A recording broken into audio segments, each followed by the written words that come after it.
an opinion of him as an officer. Yes, I did. May we hear that opinion? In my view, Detective Sonny Crockett is a liability to this department. He's insubordinate, erratic, and I believe this so-called memory loss is a scam and an outrage. I think he should be booted from the force. Isn't it true that you saw Sonny Crockett murder a fellow police officer? Yagovich was a bad cop. Sonny killed him in self-defense. Detective Crockett also tried to kill you. Yes. When he thought he was Burnett. Afterwards, he also saved my life. When he was back to Crockett again. If it hadn't have been for Sonny, Cliff King would have killed me. See, I've worked 5 years with this man side by side. And I know that Sonny Crockett is no killer. And once his memory returned? He came back to the OCP on his own accord. And subsequently broke out of jail. To prove his innocence. He exonerated himself by bringing down Cliff King and the remaining members of the Carrera drug family. All Detective Crockett did was his job. Detective Crockett has sustained a severe head injury, and I see nothing there to contradict the diagnosis of amnesia. What about the fact that he's unable to remember any of his actions in the 2 months in question? Couldn't that be a convenient lapse of memory? The answer to your question is that I'm a neurosurgeon. You're questioning Detective Crockett's mental capacities. That determination should be made by a psychiatrist, not me. As you know, this is not a police hearing. No charges of murder have been filed. However, given the circumstances, it is my recommendation, pending further investigation in the aforesaid Manolo, Carrera, and Yagovich homicides, that you shall be placed on furlough until further notice. Freeze! Miami Vice!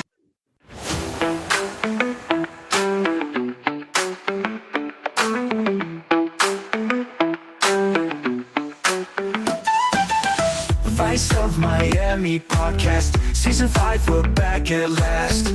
With Mark and Tim on the mic, they're bringing heat, they're bringing hype. Guest stars rolling through, oh what a ride.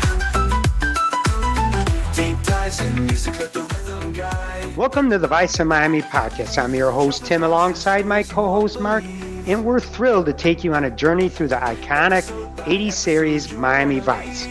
Each episode, we delve into the gripping world of detectives Sonny Crockett and Rico Tubbs and the Vice team, reviewing every episode and uncovering the dark storylines, unforgettable guest stars, and the electrifying music that turned Miami Vice into a cult classic. From trivia and fun facts to the occasional goof, we're here to provide a fresh and engaging perspective, whether you're a longtime fan or new to the series. So sit back, relax, grab your favorite beverage, and join us on show number 100 as we explore Season 5, Episode 4, Bad Timing. Tim, number 100. This is a feat beyond anything I could imagine. What do you think? Yes, it is. It's gone fast, though. Yeah. We're in our 5th season. It's gone fast. Yeah. I mean, we started this kind of post-pandemic, kind of at the tail end of it, right? The idea to you, and wow. I mean, we knew we'd go through the seasons. You know, it's only 5 seasons, but yeah, it took a while.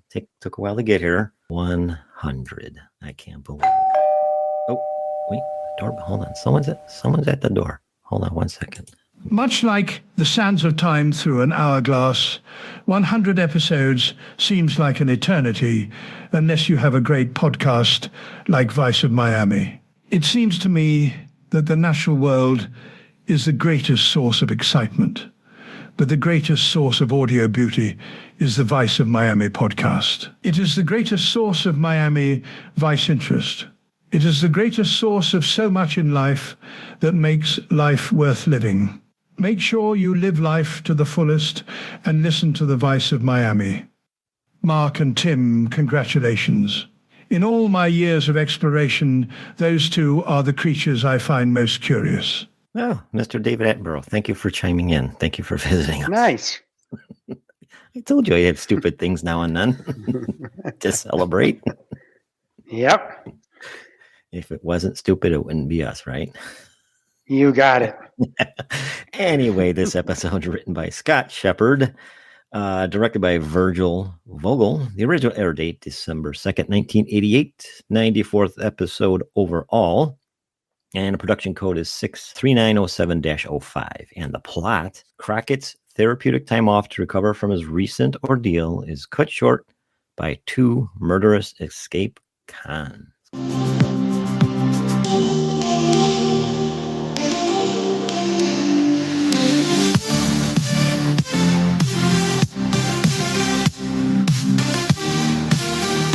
Tim, who do we have for our focus for our guest stars, co-stars, and main cast today? All right, so this time we are going to focus on a main cast member, none other than Edward James Olmos as Lieutenant Marty Castillo, who was born February 24th, 1947 in Los Angeles, California. Ed grew up wanting to be a professional baseball player and became the Golden State batting champion. In his teen years, he was the lead singer for a band called Pacific Ocean. He attended classes at East Los Angeles College and California State University that included courses in acting. Some of his most memorable filmography included appearances as Gaff in Blade Runner and Jamie Escalante in Stand and Deliver. Other filmography includes Two Guns, Agents of S.H.I.E.L.D., a reboot of Urban Cowboy, A Dog's Way Home, and Mayans MC. TV appearances include The West Wing, Battlestar Galactica, and The Plan. He made his directorial debut with the Miami Vice episode Bushido. In 1971, Olmos married Kaija Keel, the daughter of actor Howard Keel. They had two children, Bodhi and Miko, before they divorced in 1992. Olmos also has adopted three children, Michael D., Brandon, and Tamiko. He married actress Lorraine Bracco in 1994, but she filed for divorce in January of 2002 after 5 years of separation. His most current marriage was to actress Lamari Nadal, who was 30 years his junior, but they separated in 2013. Nice. And now he had him and I think we got Stan Switek left as far as main cast. Yes, we got to do. But I didn't know that he was a lead singer in a band. No, that was something. That was something I never knew. Yep, something new and refreshing. I do think their hit song was "Don't Ever Come Up to Me Like That Again, Lieutenant." Yeah, there you go. Their big hit album called "The Stare." The Stare.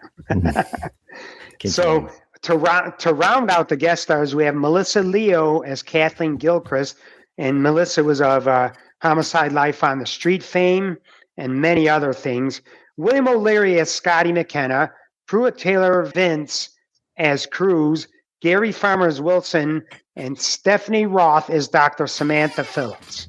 Mark, who do we have as co-stars? We've got a bunch of co-stars. We got John Archie as IAD officer Walter Mills, Ted Barsht as Fredrickson, Tim Bice as Yupster, Lori Crivet as Miriam, Joy Ellen Johnson as Thelma, Robert Lagamba as Richards, Mark McCauley as Doc Jerry, Robert Macbeth as Fisherman, Greg Paul Myers as Johnny, Rita Rain as Sylvia, and Jermaine Stewart as the singer.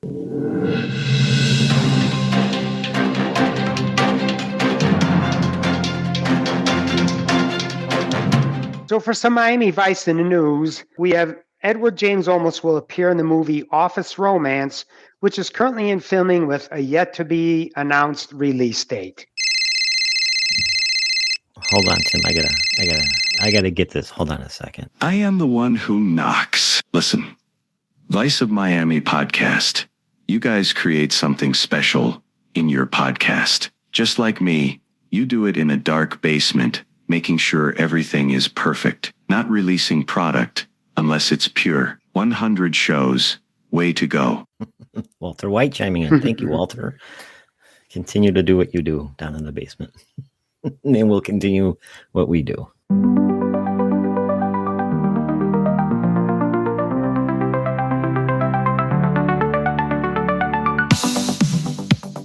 All right, let's check out the discussion for this episode, Bad Timing. Let's get into it. We open at the Metro Dade office, and we are basically at kind of like an internal affairs or interview or whatever you want to call it with Crockett. At the Metro Dade office, ID officer Walter Mills is being interviewed by the big wigs. So is Tubbs, so is Castillo, and also a neurosurgeon you heard in an open clip regarding Crockett's state of mind in regards to Hagovich. And they keep calling him Yagovich. What is like the fourth episode already?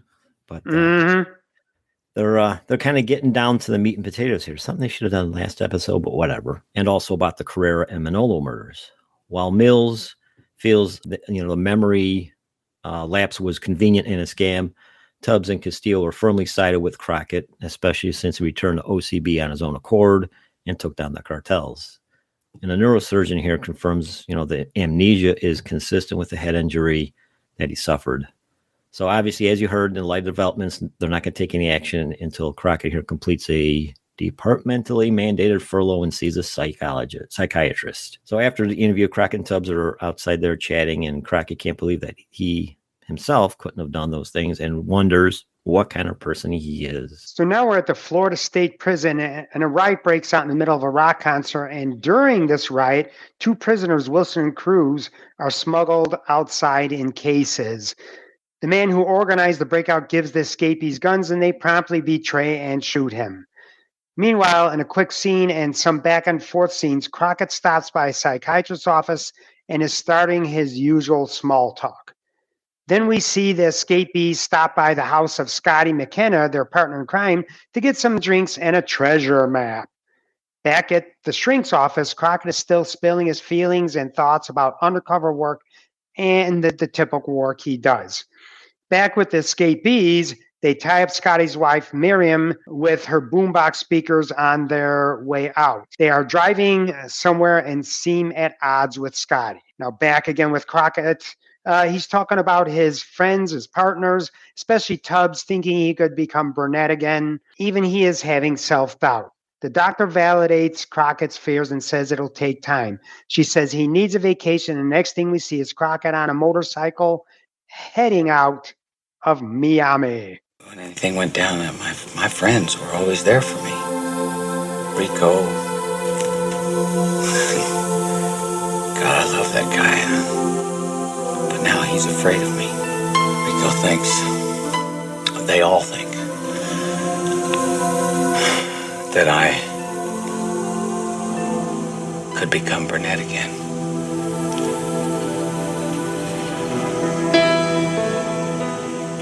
And that scares me too.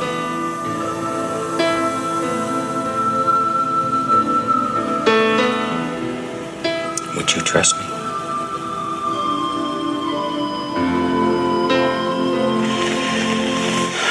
I'm not even sure if I trust myself anymore.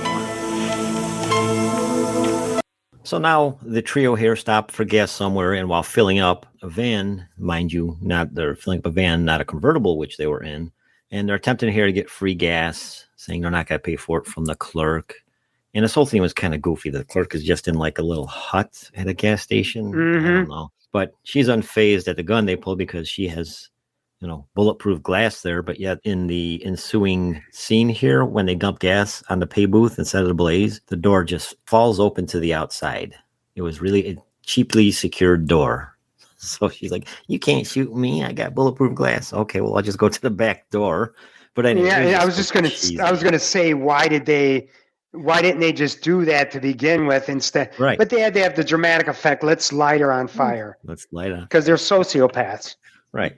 So anyway, we see Crockett here. He's still on the motorcycle. Where he got a motorcycle and never knew he had one. We don't know, but whatever. We're assuming that he's motoring out of Miami, but that'll come into play later. He comes upon a work zone and, he's got to stop. There's construction or something. And this is where I thought maybe he was going to get jumped or ambushed or something by these freaks. But anyway, good thing he stops because he has a flashback to shooting Tubbs. And right away, I'm thinking, oh boy, here we go. Another rehash episode. Months to nothing. But no, next to Crockett here on a bridge, there's an old guy fishing.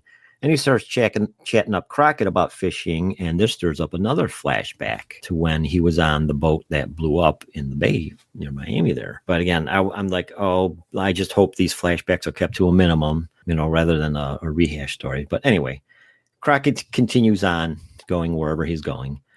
Now we see a house for sale, unrelated couple, unrelated people. This house is being shown by a realtor. The buyers are there checking things out, and the trio show up asking for Dr. Jerry. Agents got no clue what they're talking about, and they march right in, all to her objections. She doesn't know Dr. Jerry, but realized she did know him after having a gun pulled on her. Now, did she really know him? And was this his house sometime in the past, and she's selling it for him? We don't know. Anyway, they tie her up. They left her in a van, and they took her car. So now Crockett stops at a bar, plays the jukebox, and sucks some suds and chats up the female bartender. Heineken and blackjack. At a nearby liquor store, Wilson and Cruz are knocking over the joint while Scotty gets nicked for loud music. Crockett watches after walking with the barkeeper, Kathy. She didn't know, but walked right into the heist and got kidnapped in a hail of gunfire. The cops are hit. The trio take off with Kathy. Crockett checks on one of the cops, then commandeers a Camaro and hightails it after the trio. Then the trio end up somewhere in the sticks, heading to Dr. Jerry's place. Crockett is right behind him. His car gets a tire shot out and crashes it. He crawls out with a head injury. Go figure. And I thought this was going to trip him back into being Burnett. Yeah, exactly. I'm like, oh, please don't. Please don't. At least don't do more flashbacks. So now we're led to think that Crockett here was on a long journey on the bike. I mean, the way he was driving, in the sunset, we're led to believe he's out motoring out of Miami, away from Miami. But we now have Tubbs, Switek, and Trudy and Castillo on the scene of this heist. Now I'm confused. He took a long journey, but yet he's still in jurisdiction. I don't know. They now know that Crockett here took off following the trio. They get a rundown of the trio. Castillo says that Crockett pretty much is on his own for now, since they have no idea where they're headed. So at the Crockett crash scene, he takes another car and tells the driver to notify the local cops after the dude tells him the trio were heading to Pine Key. How did this guy know where they were going? I mean, this dude didn't play into nothing. Yeah, I have no idea. Yeah. Going to Pine How Key. did he know? I mean, if they were motoring to, let's say, Key West, heading out of Miami to Key West, yeah, you get all these other islands, but how did they know Pine Key was the ultimate destination? I don't know. So at Dr. Jerry's house here, the trio arrive and they shoot it up. Finding nobody but some firearms, they're pretty much a tad steamed. Cruz attempts to have his way with Kathy, and Scotty speaks up, kind of stepping up for her, defending her. But he gets bitch slapped by Cruz. Crockett here driving along finds the realtor's car that the trio used along the road. So he's on foot looking for where they're at. Cruz here still trying to have his way with Kathy, and we now see Crockett sneaking around the house. And when he hears him trying to have his way, Crockett is set to come in, gun drawn. He's ready to bust in the house when Dr. Jerry draws down on him, asking him who he is and what he's doing there. Until Wilson draws down on him, wondering what's going on. Who's going to shoot first, right, Tim? Mm-hmm. The first one wins. I don't know. Saves the day, so to speak. He comes out gun in hand and headbutts Crockett with it. Oh boy, another head injury. A bit later, we see Crockett hogtied and doing his impression of a human punching bag. He's not breaking. He's not saying nothing. Dr. Jerry says the cash you're looking for is not here, but it's nearby somewhere. He's going to lead them to the location. Now we go back to some quick scene where Tubbs meets the dude whose Jeep that Crockett stole. He gives them the location where Crockett's going. Again, how the hell do you know? You just got your car commandeered. Whatever. Unless that was the only thing that was pointed in that direction. Yeah, who knows? Anything's possible. So anyway, back at Jerry's house, Scotty here is watching Crockett with the gun in his hand. And then Crockett starts smooth talking him. And he asks if Scotty thinks that Wilson and Cruz is going to come back for him and cut him into the third, his third of the money. Starts getting in his head. He's like, no way they're going to split the money with you 3 ways. You think he's coming back? They're coming back to give you some cash? No way. And he also tells Scotty here what happens to cop killers. And he says, I'll stick up for you. I'll vouch for you. I'll give you a good word that you were kidnapped and, you were doing this against your will if he needed some help. Scotty's saying he just wants his wife. He wants his wife back. He doesn't want to be into this. Crockett says, cut him down. I'll help you out here. Just cut me down. He does this and thanks him and then decks him one. Boom, 1 punch. He's down for the count. So now the new trio with Kathy are looking for the money location in some wooded area. Jerry is pretending he found the cash, but gets a gun and draws down. He says the money was invested, but lost it all in the big crash. Jerry pulls the trigger, but no bueno. It doesn't fire. So Cruz shoots him. Just returns that favor. Cruz is pissed there's no money and says he needs some pleasure, all while looking at Kathy. All of a sudden we hear the music Scotty likes playing. Cruz thinks he's pulling up to the scene. Wilson goes to look for the music while Cruz attempts to have his way again. Wilson is walking when the music stops. Crockett slams the boombox into Wilson's face and they start fighting in the water like a croc doing a death spin. Crockett drowned the goon, maybe. Kathy, and again, we'll just go back to, is he slipping into Burnett again? Don't know. Kathy is struggling with Cruz when Crockett shoots at him. Cruz throws dirt in Crockett's eyes and they start fighting. Crockett gets the upper hand and literally beats the snot out of him. Wouldn't you know it, Wilson didn't drown. He draws down on Kathy and Crockett, but Tubb shows up and pops a cat in him to finish him off. And back at the bar next to where the heist was at the liquor store, Crockett and Kathy are having another beer, and they wrap up loose ends. Maybe something's going to become of this. They dance together to end the episode, and he whispers something in her ear, and it's all lovey-dovey, and everybody's happy. Last call. Well, here's to better days and quiet nights. Sounds good. So I guess you'll be heading back towards Miami? Well, actually, I had thought of moving on. Always wanted to see more of the coast. Yeah. Oh, the scenery's pretty nice around here, too. Unless you've got other plans. I don't ask much of a man, Sonny. He doesn't have to be rich. He doesn't even have to stick around that long. Only ask 3 things. Only 3? That he treats me kind. That he's a good dancer. Yes. What's the 3rd?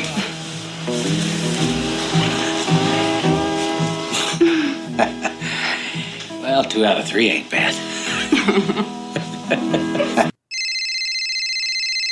What? Where is it? Hold on, someone's called Zihuatanejo, Mexico. Oh, I better answer this one. Being locked up at Shawshank with Andy Dufresne, we like to listen to all things Vice on the Vice of Miami podcast. Time flies with 100 episodes. Congrats, Mark and Tim. And stay away from the sisters. So you go on and make more shows, fellas, and stop wasting my time. Because to tell you the truth, I don't give a shit. Good one, Morgan Freeman. Fix that one.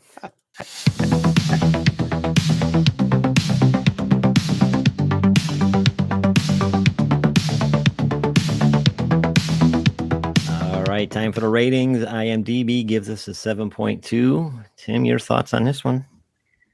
Hey, Mark, the last episode was Marty-centric, and now we shift our Crockett-centric episode. His colleagues are interviewed about his fitness for duty. The investigating officer puts Crockett on furlough and orders a psych eval before deciding on his return to the job. He visits with a psychiatrist who suggests he takes a vacation, so he jumps on his bike, and as you said, where did that come from, and heads out where the wild things are. Wouldn't you know it, he ends up in the middle of an escaped cons who are looking to pick up the hidden stash from a bank robbery. This episode has psychos, a love interest for Crockett, and Marty telling the team he is on his own until they could investigate further. Tubbs does not leave Crockett in the wind and goes after him. Crockett ends up in fistfights, and I thought for a moment that the murderous Burnett returned when he drowned one of the cons, but that was not so. Tubbs arrives to save the day when he kills the psychotic Cruz.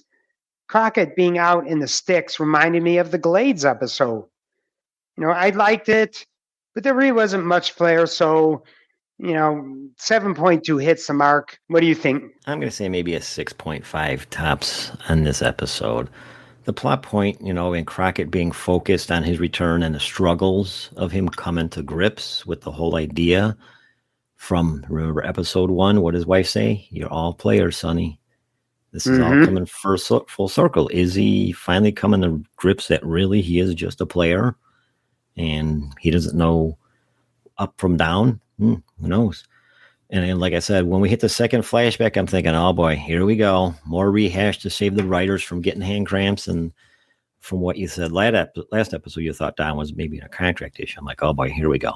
More. He was. A good thing. Never came to be. Good thing, Prison Break and the treasure map was very weak. Actors gave nothing to the story. And what was Cruz's eyes darting back and forth? Was this like for theatrical effect? Like he's really, really crazy? Or maybe the actor really suffered for something? But if you noticed, it was just going side to side all the time. I like the point of Crockett dealing with the arc and him having to fend for himself.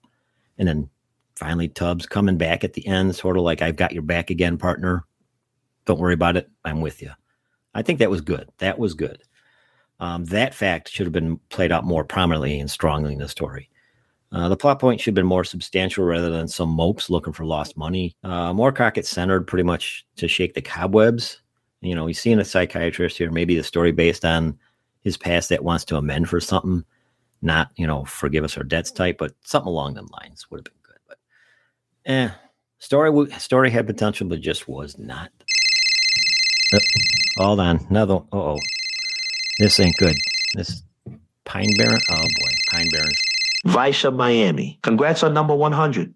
You guys are good earners. I still won't forget how you screwed me over on helping Santa with a special delivery a while back. I'm willing to let bygones be bygones. Meet me at the Bing. I got some gabagool for you too. Paulie and Christopher will meet you there. Okay, Tony. Outstanding. Gotcha. I'm up for some gabagool. How about you? Should we go? Absolutely.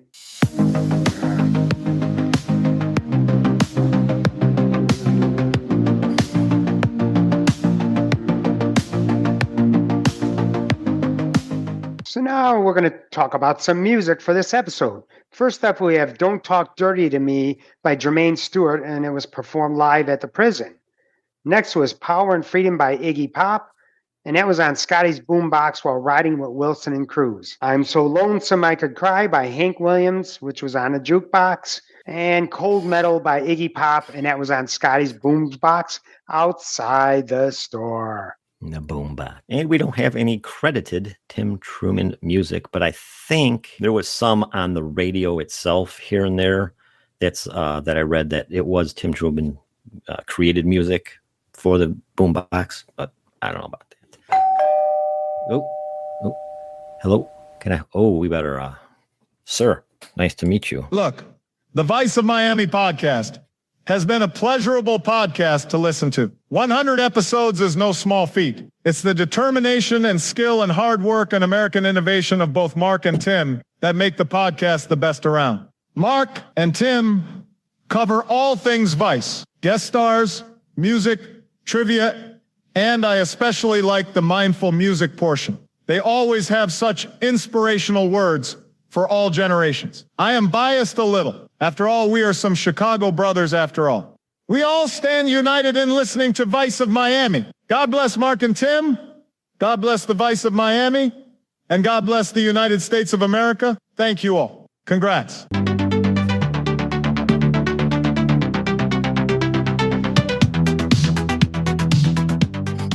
All right, check out the goofs, fun facts, and locations. Our first goof here, when the camera first pans past the stage to the audience at the prison, Jermaine Stewart can be heard singing even though he's dancing with the microphone held in his hand, nowhere near his face. Our first location is Gator Kicks Long Neck Saloon, 15690 Tamiami Trail, Southwest 8th Street, and Southwest 155th Court.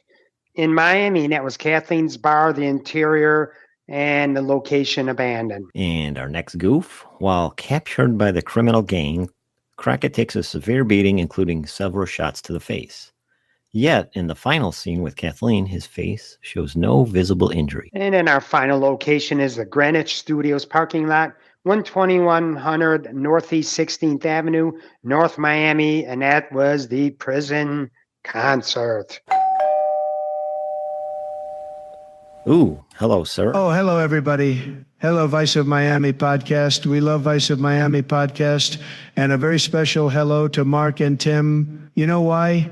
The creators of the Vice of Miami podcast, and they wanted to be a professional podcaster. They didn't go to Yale. They went to another college, another school, and I won't say which because honestly, I didn't want to look it up. It wasn't worth it, but a good podcast college, and they wanted to be a professional podcast. And if you're not Vice of Miami or Vice and Easy or Manic Movie Monday podcast, other podcasts aren't that great. Some are good, you know, but some aren't on topic. Vice and Easy and Manic Movie Monday, those are good, not losers like NBC and the media. They're even listening to Vice of Miami and Jenna and Russia. Vice of Miami podcast celebrating 100 episodes. It's fantastic. It's the best podcast. There's never been a better podcast. The other podcasts are failing so bad, and I think there's no better podcast than Vice of Miami.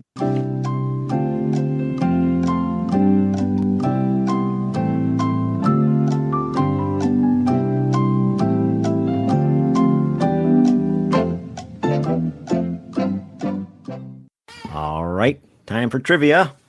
Last episode, we asked at the Phoenix SA warehouse, where we see boxes on a forklift, in addition to the name of the company, what else was written on the boxes? It was, I'm going to probably butcher this one. Maybe you can help me. Muneco Pajaro. Muenca Pajaro. Muneca Pajaro. MUENCA-PAJARO. Pajaro. Anyway, and the bonus question, what does that mean? And that is a bird. Tim, do you have something a little bit more easier we could figure out on this one? Yes, I do. This episode's question is, and I have a primary question and two bonus questions for this episode because there's just so much material to work with. Primary question is, what is the address on Scotty's house or Miriam's or both, whoever it was? Bonus question 1, what is Scotty's nickname?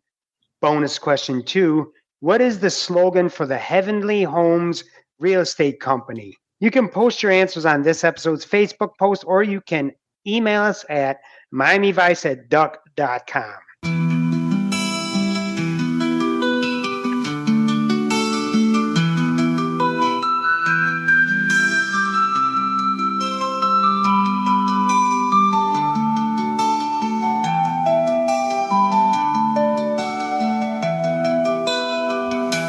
We have arrived at Mindful Music. We would like to share a quick clip of a song that we think will send some peaceful or inspiring vibes your way. With the show as well as our own lives, we might have many issues or stressful times that we encounter. With these song choices, we can hopefully quiet the mind and make those issues less of an obstacle for your day. Last week, I shared a blog on our page titled Serving with Abundance. We all get caught up in daily life and can lose our way from who we are. The song From Now On, as performed by Hugh Jackman, is a good summary about finding our way home to ourselves. Take a listen. I chase their cheers, a crazy speed of always needing more. But when I stop and see you here, I remember who all this was for. And from now on, these eyes will not be blinded by the lights. From now on, watch, wait until tomorrow starts tonight. It starts tonight. And let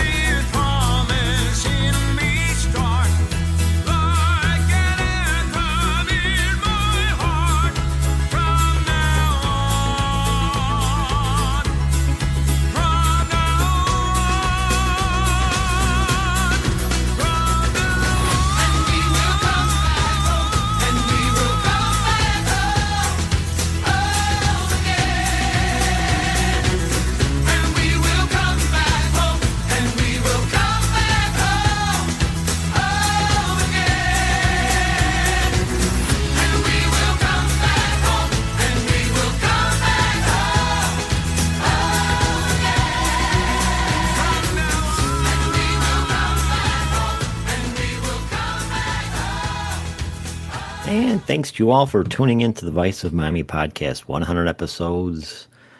Phew. I don't think we'll do 200, but we'll see what's up on our next adventure, right, Tim? What we got after this? That's right. We'll figure something out. Anyway, we hope you enjoyed our look into the world of Miami Vice. If you love what you heard, please leave us a review on your favorite podcast platform. It really helps us out. And also, don't forget, follow us on our social media for updates and more Miami Vice goodness. You can find us on YouTube, Instagram, and Facebook at the Vice of Miami podcast. Our next episode, number 101, covers episode 5, Borrasca. That sounds like a Spanish dish you'd find in a van or something, right? I'll have a Borrasca, little extra rice, please. Anyway, until next time, stay stylish and keep the Vice alive. Now, I guess we got one more, Tim. I am Sergeant Gunnery Hartman, a podcast listener. Vice of Miami gets to 100 episodes. Hearken, Tim, you must take your royalty. From now on, you will speak only when spoken to, and the first and last words out of your filthy sewers will be sir. Do you maggots understand? Hearken, Tim, do you think Miami Vice will save you from the enemy? Everyone else, you let that sound off that you love Vice of Miami, or I'm gonna stomp your guts out. They are lucky you liked the Rising Son of Death episode, because if you didn't, I will unscrew your head and shit down your neck. The Eyes of Miami is no longer maggots. They, you are professionals. You are part of them. Other Hawk, from now on until the day you die, wherever you are, every podcaster is your brother. And I, you pukes, will sleep with your podcasting mics. You will give your mic a girl's name. You're married to this mic, this weapon of circuits and electronics, and you will be faithful. Congrats, Mark and Tim. 100 episodes of The Vice of Miami is outstanding. I have to go get Private Pile some grief, so good night, ladies. Sir, yes, sir. Now... Just using that kind of artillery is what's going to get you a hotter seat, pal.